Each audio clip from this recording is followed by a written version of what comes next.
Hey everyone, Connor from Covers & Co here, hopping on today to chat about perennial forage establishment. We've been establishing quite a few acres into perennial forages the last number of years. Field that I'm currently standing in, we seeded down again in 2024.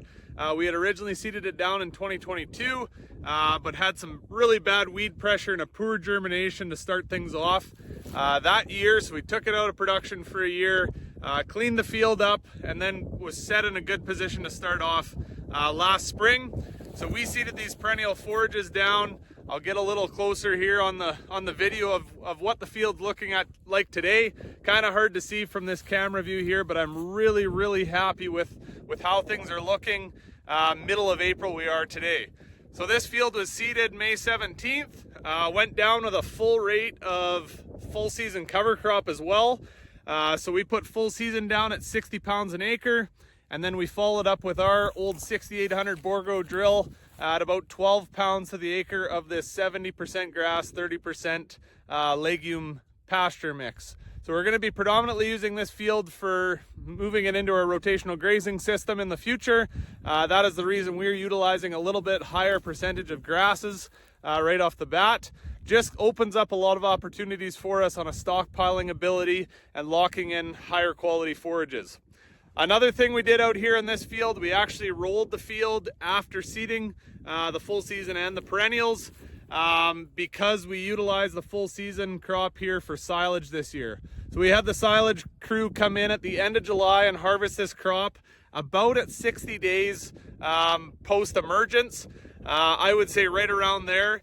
And that was really crucial for us in this establishment setting for the perennials. We got quite dry in the month of July and August, which put ourselves in a position we wanted to not jeopardize any of the growth for these perennial forages, as ideally these perennial forages are going to be in our rotation for the foreseeable future. Many years down the road, this is one of our worst producing gravelly type soiled fields. It is just really needing to be into perennial forages, honestly.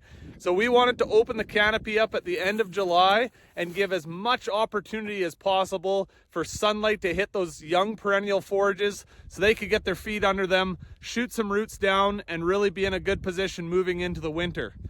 This winter was awesome for newly established perennial forages, as here on my farm we had a lot of snow come down mid-November after a wide open fall. So we had lots of regrowth on the cover crop along with the perennial forages coming back. We never did turn the cows out here, even though this field did look like it had cows out here because there are about 200 deer out here for about 2 months this winter. However, we had a really good snow layer to protect those perennial forages, and I'll shoot to a clip here of what these perennials look like right now.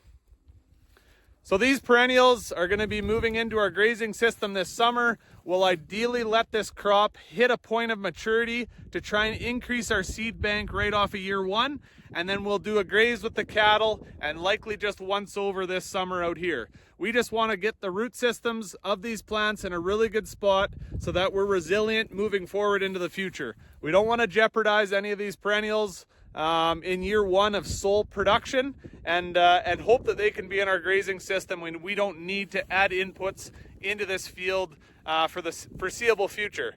So if anyone's got any questions regarding establishing perennials this spring, utilizing a companion crop such as a cover crop, please feel free to reach out to us. We've got a lot of information and lots of folks that have had a lot of success utilizing companion crops and a couple different techniques to seeding down perennial forages. Hope everyone has a great spring.